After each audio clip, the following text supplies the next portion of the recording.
नमस्कार प्रेक्षकांनो, सुस्वागतम. घरोघरी मातीच्या चुली या मालिकेच्या आजच्या भागामध्ये आता जो काही हा जानकीला फोन करणारा माणूस आहे तर तो पुन्हा जानकीला फोन करतो. तर आता जानकी त्या माणसाचा फोन बघून आता खूप घाबरते आणि आता या माणसाला इतके पैसे कुठून द्यायचे आणि तोडतोड तसा पुरावा नाही देणार आणि तेवढ्यात ती फोन उचलते. तर आता तो माणूस म्हणत असतो की काय हो, तुम्हाला पुरावा हवा की नकोय? तुम्हाला नाही लागत का पुरावा? तेव्हा तर जानकी म्हणते की हो, मला पुरावा पाहिजे. मात्र तो माणूस तिकडून म्हणतो की मग आज रात्री 1,00,000 रुपये कॅश घेऊन ये. पैसे जर आणले तरच हा पुरावा मिळेल, नाहीतर नाही. तेव्हा आता जानकी म्हणते की 1,00,000 रुपये, हे बघ, या अगोदरसुद्धा मी तुम्हाला 1,00,000 रुपये दिले, एवढे पैसे मी तुम्हाला कुठून देऊ? तेव्हा तो माणूस म्हणतो की हे बघा, मागच्या वेळेसारखी हुशार करून येऊ नकोस हा. चान्स मात्र तुझ्यासाठी लास्ट असेल. जर तुम्ही सोबत येत आणि कुणाला घेऊन आलं तर तुम्हाला पुरावा नाही मिळणार यायचं आणि कुणालाही काही सांगायचं आहे. हे जर तुम्हाला कळलं असेल तरच या तुमच्यासाठी लास्ट चान्स असेल. आता जानकी म्हणते की ठीक आहे, मी पैसे अरेंज करते आणि मी येते, मला इतकं सांगा की कुठे यायचं.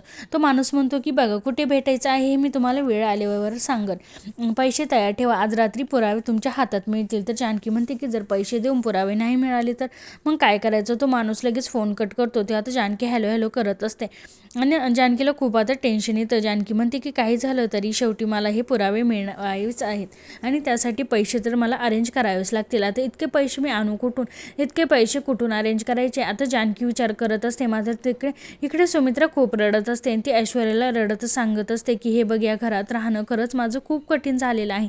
ती बाई सारखं मला त्रास देत असते, आणखीन तिला सामील आहे. आणि हे बघ, अगं मी माझं नाव काय लावते की सुमित्रा रणदिवे म्हणून, एक तरी रणदिवे माझ्या पाठीशी उभे आहेत. तेव्हा आता ऐश्वर्या म्हणते, आई अहो असं काय करताय तुम्ही? आणि सारंग अहो आहेत ना तुमच्यासोबत? तेव्हा सारंगसुद्धा तिथेच असतो. सारंग म्हणतो की आई हो, आम्ही दोघी तुमच्या पाठीशी आहोत, तू नक्की काळजी करू नको. हे बघ आई, फक्त तू रडू नको. त्या ईश्वर म्हणतो की हो ना गं आई, कुणासाठी रडतात तुम्ही? त्या जानकीसाठी. जानकी कधी तुमची नव्हती आणि तिच्यासाठी तुम्ही रडताय का? यासाठी तुम्हाला इतकं वाईट वाटतं का आई? तुम्ही इतकं स्वतःला त्रास करून घेता. जानकी अगदी फक्त स्वतःचा विचार करत असते, फक्त कुटुंबाची जी काळजी आहे असं दाखवते आणि स्वतःला अगदी चांगल्यापणाचे टेबल येऊन मिळवत असते. तिचं चांगलं आहे असं क्रेडिट ती सदा मिळवते आली आणि आपण काय करतो? तिच्यावर विश्वास ठेवतो आणि आतापर्यंत तिच्या नाटकाला भुलत आलो. प्रत्यक्षात मात्र तिने स्वतःकडे मोठेपणा घेतलेला आहे. आई तुम्ही या गोष्टीचा विचार करा. स्वतःकडे मोठेपणा घेण्यासाठी तिने काय केले तर माझं आणि सुमित्राचं लग्न ठरवलं होतं. आता सुमित्राला त्या क्षणाची आठवण होते की जर जानकी म्हणाली असती की सुमित्रा आणि ऐश्वर्याचं लग्न ठरवले तर आता सयाजीरावांनी आपल्यामध्ये जवळ एक निर्माण होईल, आपल्यामध्ये वाद मिटेल. जे काही घडले तर ते भलतेच घडले आणि शेवटी माझं लग्न हे सारंग बरोबर जाय. हे बघाय, तो निर्णय माझा होता त्यावेळेस फक्त आणि फक्त मी रणदिवेच्या मदतीसाठी मी उभे राहिले होते. मी रणदिवेच्या संस्काराचा विचार केला होता. घराचं मात्र आता ऐश्वर्या जे काही सांगितलं होतं की या घरातील 2 नातं टिकवण्यासाठी आणि गावात जी काही या 2 घरामध्ये बदनामी होणार आहे तर ते सगळं दूर करण्यासाठी मी सारंगशी लग्न करायला तयार आहे. हा जो ऐश्वर्याचा निर्णय आहे तर तिने निर्णय का घेतला होता असेल, यामागे तिचं काहीतरी मतलब होतं. परंतु आता सुमित्राला जेव्हा या क्षणाची ऐश्वर्याची आठवण करून देते, सुमित्राच्या डोळ्यासमोर सर्व काही उभं राहून शेवटी ऐश्वर्याची बाजू खरी आहे असं आता सुमित्राला वाटते. ऐश्वर्याने दिलेल्या शब्दानुसार आता ऐश्वर्या सारंगशी लग्न केलेलं आहे. एक क्षण आता सुमित्राला आठवतं. तर ऐश्वर्या विचारते की आई तुम्ही सांगा, मी त्यावेळेस की जानकी कुठे गेली होती? हे बघा आई, मला भूतकाळ उकरून काढायला नाही आवडत. तुम्ही आहात म्हणून मी सांगते की आई हे बघा, या घरामध्ये आल्यापासून जानकी मला माझ्या प्रत्येक गोष्टीमध्ये अडकवत असते. हो आई, प्रत्येक वेळेस ती मला मागे खेचत आली आहे. सुमित्रा, आतापर्यंत जे काही घरामध्ये घडलेलं आहे तर ते प्रत्येक क्षणाची तिला आठवण होत असते की सर्व काही तिला आठवतं. तर ऐश्वर्या म्हणते की हे बघा आई, मला मान्य आहे की माझ्याकडून खूप मोठ्या चुका झालेल्या आहेत. आई एकदा माझ्या जागी येऊन विचार करा, कारण तुमचं जर मोठी जाऊ तुम्हाला प्रत्येक अगदी कामामध्ये तुमची चुका दाखवत असेल, मला डॉमिनेट करत असेल, तुमच्यावरून खरंच खूप प्रेशर आणत असेल, तुमच्यावर जर ती खूप हक्कच गाजवत असेल तर मग साहजिकच आहे आतामध्ये ह्या सर्व चुका होणं. खरं तर आई हे बघा, आज तुम्हाला जे काही त्रास होतोय खरं तर तुमच्या बाबतीत जे काही घडते अगदी मला कळते.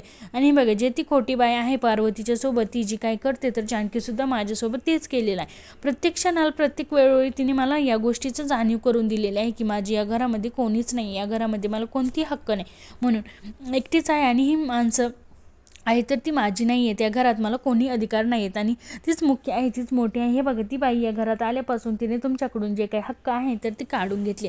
हे तुमचं तुम्हाला सुद्धा कळेल नाही. तेव्हा आता ऐश्वर्या बरोबर त्या सुमित्राचे आणखीन कान भरून तिच्या मनात जे काय आहे ही जानकीबद्दल द्वेष आहे तर तो वाढवण्याचा प्रयत्न करत असते.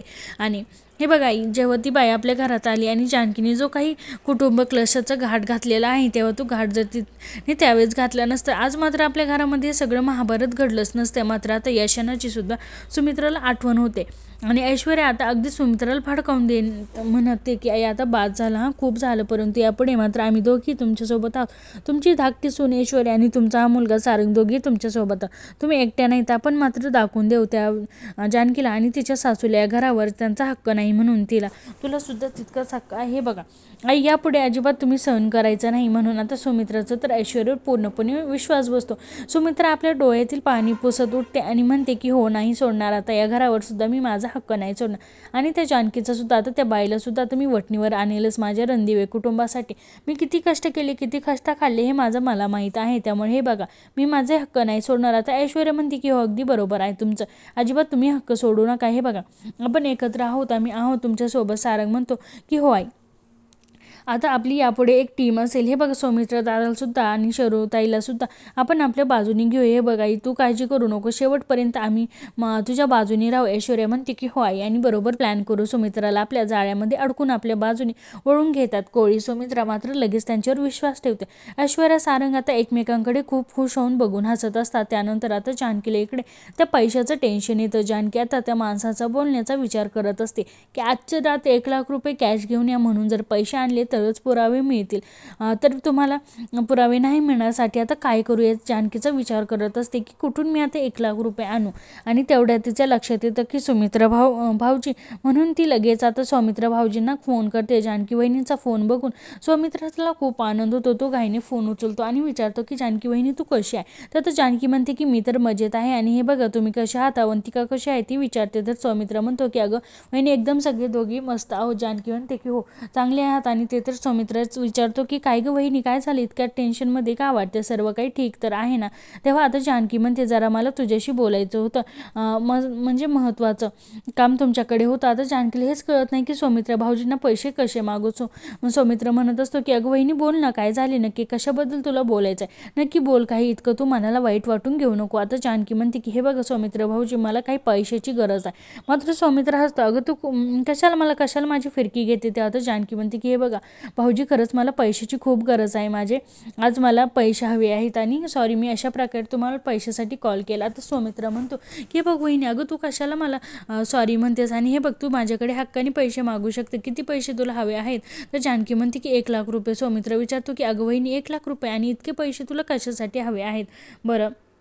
हे बघा अगं वहिनी, सर्व ठीक तर आहे ना. तेव्हा आता जानकी म्हणते की हे बघा सौमित्र भाऊजी, मी तुम्हाला सगळं काही नंतर व्यवस्थित सांगते, परंतु आता खरंच मला पैशाची खूप गरज आहे. माझ्यावर तुम्ही इतका विश्वास ठेवा की पैसे मी चांगल्या कामासाठी वापरणार, म्हणून ते पैसे माझ्यासाठी खूप महत्त्वाचे आहे. काही झालं तरी आज मला ते पैसे हवे आहेत प्लीज.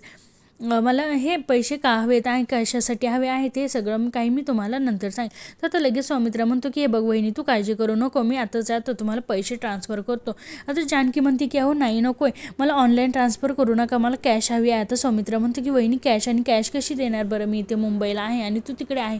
तर जानकी म्हणते की हे बघा भाऊजी, काही पण करा आणि लवकरात लवकर हे पैसे मला इकडे संध्याकाळपर्यंत मॅनेज करा, मी तुमची वाट बघते आणि पैशाची मला खूप गरज आहे. तर सौमित्र म्हणतो की बरं वहिनी, काही काळजी करू नको, मी अवंतिकाला सांगतो संध्याकाळपर्यंत तुला पैसे येऊन जातील. तर जानकी म्हणते की थँक्यू सो मच भाऊजी. जानकीच्या डोळ्यात आता पाणी असतं. जानकी आता देवाला हात जोडून फोन कट करते, कारण 1,00,000 रुपये तिला सौमित्राकडून मिळालेले असतात, म्हणून तिला आनंद होतो. कारण ती लताबाईच्या विरुद्ध जे काही पुरावे आहेत तर ते तिला मिळवते असते, तिला आता वाटत असते. मात्र आता ती देवाला हात जोडते, परंतु त्यानंतर खिडकीतून जेव्हा ती बाहेर बघते तर लताबाई आणि ऐश्वर्या एकमेकांशी काहीतरी बोलत आहे. याकडे आता जानकीचं लक्ष जातं. जानकी आता बारकाईने त्या दोघीकडे बघत असते. आता जानकी बारकाईने विचार करते की बाई आणि ऐश्वर्या एकत्र कशा, की ह्या एकमेकींशी काय बोलत असतील. ऐश्वर्या किती वरवर त्या बाईचा रागराग जरी करत असले तर नक्की त्या बाईचं आणि तिचं काहीतरी आहे हे मात्र खरं असेल. जानकीचे आता हा संशय खरा असतो. त्यानंतर आता इकडे अवंतिका घरी येते. तर अवंतिका म्हणते सौमित्र, अरे काय हे लॅब आहे की काय, अरे किती पसारा करून ठेवला आहे. तेव्हा आता सौमित्र मग काही न बोलता डायरेक्ट अवंतिकाला विचारतो की अवंतिका आपल्याकडे 1,00,000 रुपये आहेत का. तर आता अवंतिका म्हणते काय बोलतो सौमित्र, अरे 1,00,000 रुपये कॅश. तेव्हा आता सौमित्र म्हणतो की अगं अवंतिका अवंतिका, मी तुला काय विचारलं सांग की 1,00,000 रुपये घरी कॅश आहे का? तेव्हा आता अवंतिका म्हणते की अरे सौमित्र, हे जे काही 1,00,000 रुपये आहे तर ते बँकेमधून अकाउंटमधून काढावे लागतील, परंतु काय झाले तुला इतके घाईने पैसे का लागतात? तेव्हा आता सौमित्र म्हणतो की अगं जानकी वहिनींचा फोन आला होता, म्हणाली की तिला अर्जंटली पैसे हवे आहे, तिला काही पैशांची गरज आहे. अवंतिका विचारते की काय रे? अरे वहिनींना 1,00,000 रुपये कॅश का हवी आहे, परंतु काय झालं, घरी सर्व काही ठीक तर आहे ना? पैसे त्या कशासाठी हवे आहेत असं का म्हणाल्या? नक्की त्यांनी काही कारणे वगैरे सांगितले का? त्यावर सौमित्र म्हणतो हे सर्व काहीच माहिती नाही, मी वहिनींना विचारलं होतं, परंतु वहिनी मला असे म्हणाली की माझ्यावर विश्वास ठेवा, जे काही मी पैसे वापरते तर ते चांगल्याच कामासाठी वापरते. आता अवंतिका अगदी टेन्शनमध्ये येऊन विचारते की सौमित्र, अरे घरी सर्व ठीक तर असेल ना, काही प्रॉब्लेम वगैरे नसेल ना? तर सौमित्र काही म्हणतो की मला माहिती नाही, पण चल आताच्या आत्ता बँकेमध्ये जाऊ आणि कॅश काढून. तेव्हा आता अवंतिका म्हणते की अरे जरा थांब, कारण आपण तर कॅश काढू, परंतु ते पैसे देणार कसे? दिवसभर मात्र आपल्याला कॅशच आहे. आता सौमित्राला आणखीन टेन्शन येतं. सौमित्र म्हणतो की अरे पण आता काय करायचं, एकतर वहिनीला संध्याकाळपर्यंत पैसे हवे आहेत. आता अवंतिका म्हणते की हे बघा, आता आपण एक काम करूया, मी बाबांना फोन करते आणि बाबांना पैसे द्यायला सांगूया. आपण एक काम करू, आपण ना बाबांना 1,00,000 रुपये आहेत तर ते ऑनलाईन ट्रान्सफर करू, ते जानकी वहिनीने 1,00,000 रुपये कॅश देतील. तर अवंतिकाचा आयडिया मात्र सौमित्राला आवडतो. सौमित्र म्हणतो की हो एक्झॅक्टली आपण असेच करूया. अवंतिका त्यावर म्हणते की अरे सौमित्र, आपण हे पैसे वगैरे दिल्यावर आता वहिनींचे विचारू की नक्की काय झाले आणि कशासाठी त्यांना अगदी या टेन्शनमध्ये पैसे लागत होते, कारण मला खरंच खूप काळजी वाटते. तर सौमित्र म्हणतो की हो ना, मला सुद्धा खरंच खूप टेन्शन आलेलं आहे, नेमकी नक्की सर्व काही ठीक तर असेल ना? मात्र आता जानकीला पैसे मिळतात आणि ते पैसे पॉकेट वगैरे घेऊन आता जानकी अगदी डोक्यावर पदर वगैरे घेऊन जायला निघते. दरवाजेत येते, पण तोच लगेच आता ऋषिकेश समोर येतो. ऋषिकेशला बघून आता जानकीला खूप मोठा धक्का बसलेला असतो, कारण आता पुन्हा एकदा त्या जानकीला रंगे हात पकडलेले असतं. तेव्हा आता ऋषिकेश जानकीला विचारतो की जानकी, अगं काय इतक्या सकाळी सकाळी घाईने तू कुठे निघालीस? तेव्हा आता जानकी अगदी खोटं बोलते. जानकी म्हणते की मी देवळात निघाले. तर जानकी खोटं बोलते. जानकी म्हणते की हे बघ, अहो सगुणाचा फोन आला होता आणि ती असं म्हणाली की जिथे आपण राहत होतो सगळ्यात तेथील बायका ह्या देवळात चालल्यात, कारण आज तेथे काहीतरी महाआरती आहे असं ती काहीतरी सांगत होती. हे बघा, आजचा दिवससुद्धा खूप चांगला आहे. घरावर आलेले संकट लवकरात लवकर परतून लावण्यासाठी हे सर्व मी करते, साकडं घालते आणि सगळं काही छान होईल. जानकी आता पुन्हा येऊन का असं बोलू घाईने जायला निघते, परंतु ऋषिकेश पुन्हा तिला थांबवतो. आता ऋषिकेश जानकीला विचारतो की काय गं जानकी, अगं तू तर देवळात निघाली, पण तुला पूजा वगैरे करण्यासाठी काय पूजेची थाली वगैरे नको का? तर माझ्या तुझ्या हातामध्ये नाही. आता जानकी मुद्दाम आता विषय म्हणजे बदलून आता ऋषिकेशला म्हणत असते की हे बघा, अहो खूप काही घाई होती आणि जेव्हा मला सगुणाचा फोन आला होता म्हणून मी अगदी घाईतच निघाले होते. थाळी तयार करण्यासाठी आता वेळ नाही, मग मंदिरात गेल्यानंतर मंदिराच्या बाहेर मी थाळी घेईल आणि जाईल. हे बघा, आता मी निघते ते म्हणून मला आता जायला सुद्धा उशीर नको आणि यायला सुद्धा उशीर नको, आता लवकर आता येईल म्हणून मी आता निघते असे बोलून जानकी आता ऋषिकेशची खोटं बोलून आता अगदी तिथून जायला निघते, परंतु आता ऋषिकेश संशय आलेला असतो. ऋषिकेश मात्र जानकीच्या बरोबर चोरी पकडतो, कारण तो आता जानकीला म्हणतो की हे बघ जानकी, अगं तुला खोटं सुद्धा बोलता येत नाही, माहिती आहे की अगं जानकी तू देवळात नाही तर अगदी त्या माणसाला भेटायला तू चाललेली आहे. मात्र आता ऋषिकेश सुद्धा जानकीचा पाठलाग करतो, तिच्या मागे येण्याचा प्रयत्न करतो. त्यानंतर आता जानकी हळूच दरवाजा उघडते आणि बाहेर येते. तेव्हा जानकी बाहेर आता आल्यानंतर त्या माणसाला फोन करते आणि त्या माणसाला विचारते की हे बघ, मी पैसे घेऊन घराच्या बाहेर पडले आणि कुठे भेटायचं आहे असं विचारते. तेव्हा तो माणूस म्हणतो की शाबास, आणि हे बघ घरच्या पुढे हे आणि घराच्या आव्या बाजू पुढे एक गल्ली आहे, तरी ती गल्ली तुला लागेल. समोर एक कार उभी असेल आणि त्यामध्ये एक बास्केट ठेवलेली असेल, ते मात्र तू 1,00,000 रुपये कॅश ठेवायचे. असे घेतल्यावर मागे जे काय वळून तू बघायचं नाही, पैसे तिथे ठेवायचे आणि न मागे वळचं तू डायरेक्ट तेथून निघून जायचं. आता जानकी विचारते की मग पुरावे? तेव्हा तो माणूस म्हणतो की पैसे ठेवल्यावर सरळ जेव्हा तू घरी येशील मात्र तुमच्या घराच्या गेटजवळ तुला सापडतील. आता जानकी विचारते की जर पुरावे नाही सापडले तर मग काय करायचं? तेव्हा तो माणूस म्हणतो की हे बघ, यावेळेस जर जानकी तू यावेळेस जर नक्की तू काही गोंधळ घातला नाही तर मग नक्की तुला पुरावे सापडतील, नाहीतर जर तू गोंधळ घातला तर मात्र तुला पुरावे नाही सापडणार. लगेच आता जानकी म्हणते की नाही, हे बघ काही एक गोंधळ नाही होणार, मी एकटी येते. आता लगेच तो माणूस म्हणतो की हो तू एकटी येते, तर मग जानकी म्हणते की हो. तर तो माणूस लगेच म्हणतो की तू एक काम कर, मग तू लगेच तुझा जो मोबाईल आहे तो स्विच ऑफ कर आणि मग इकडे ये. मात्र आता जानकी विचारते की का तुम्ही मोबाईल अगदी स्विच ऑफ करण्यासाठी का मला सांगताय? मात्र आता तो माणूस म्हणतो की हे बघ, जर तुला पुरावे हवे असतील तर नक्की प्रश्न विचारायचे तो बंद कर. मग तो माणूस फोन कट करतो. त्यानंतर मात्र आता ऋषिकेश बाहेर येतो आणि जानकी तिथून निघून गेलेली असते. तर ऋषिकेश विचारतो की जानकी नक्की त्या माणसाला भेटायला निघून गेली असेल, परंतु तिच्याकडे इतके पैसे आले कुठून याचं ते आता ऋषिकेशला संशय येतो. तो विचार करतो तर कपाटाचं सर्व चाव्या माझ्याकडे आहेत. मग जानकी पैसे घेतले कुठून? तेव्हा जानकी ते पैसे वगैरे घेऊन गेटच्या बाहेर पडते आणि आता ती अगदी माणसाकडे जात असते. परंतु आता जानकीच्या मागून सुद्धा एक व्यक्ती पाठलाग करत येत असतो. जानकी जेव्हा आता घाबरतच मागे वळून बघते तेव्हा तो लगेच त्या पोत्या मागे लपतो. नंतर आता ऋषिकेश मात्र जानकीचा पाठलाग करायला निघणार. तोच लगेच आता ओवी बाहेर येते आणि बाबा असं म्हणते. ओवी म्हणते की बाबा थांबा. तर ऋषिकेश विचारतो की बाळा काय झाले? तेव्हा तर ओवी म्हणते की हे बघा हो बाबा, आई कुठे आहे? त्यांना आता ऋषिकेश म्हणतो की आई बाहेर गेली, मी तिलाच आणायला चाललो आहे. तेव्हा आता ओवी म्हणते की बघा बाबा हो, तुम्ही नका जाऊ, मला तुमची हेल्प हवी आहे. तर ऋषिकेश विचारतो काय मदत हवी आहे? तर ओवी म्हणते की हे बघा, नैसर्गिक साधन संपत्ती महत्त्व आणि प्रकार स्पष्ट करा. अहो सोशल स्टडीचा हा टॉपिक आहे, हे बघा आई, नाहीतर प्लीज तुम्ही मदत करा ना. तर ऋषिकेश म्हणतो की हो बाळा, मी तुला मदत करतो. आता ओवी म्हणते की अहो उद्या जो काही पहिला क्लास असेल तर त्या क्लासमधील मला आता हे घ्यायचे आहे आणि जर मी माझे होमवर्क पूर्ण नाही केला तर मात्र मग मला हे मार्क्स कट होतील. त्यामुळे प्लीज बाबा तुम्ही प्लीज मला मदत करा. ऋषिकेश म्हणतो की बरं ठीक आहे, तू नोटबुक आता ओपन करून बस, तोपर्यंत मी आलोच. तर ओवी खुश होऊन आत जाते. एवढ्यात मात्र आता जो काय एक माणूस आहे तर तो घरी येतो आणि घरी आल्यावर आता ऋषिकेशला विचारतो की हे तर रणदिवेंचे घर आहे का? तर ऋषिकेश म्हणतो की हो, परंतु मी कोण आहात असं त्यांना विचारतो. तेव्हा मात्र आता तो माणूस म्हणतो मी दामले वकिलाकडून, तो म्हणजे अवंतिकाचे बाबा, त्यांना मला पाठवले. तेव्हा लगेच आता ऋषिकेश म्हणतो की हो मी त्यांना ओळखतो, बोला तुमचं काय काम होतं? तेव्हा तो माणूस म्हणतो की माझं जानकी वहिनींकडे काम होतं. ऋषिकेश विचारतो की काय काम होतं, म्हणजे तुम्ही मला सांगू शकता का?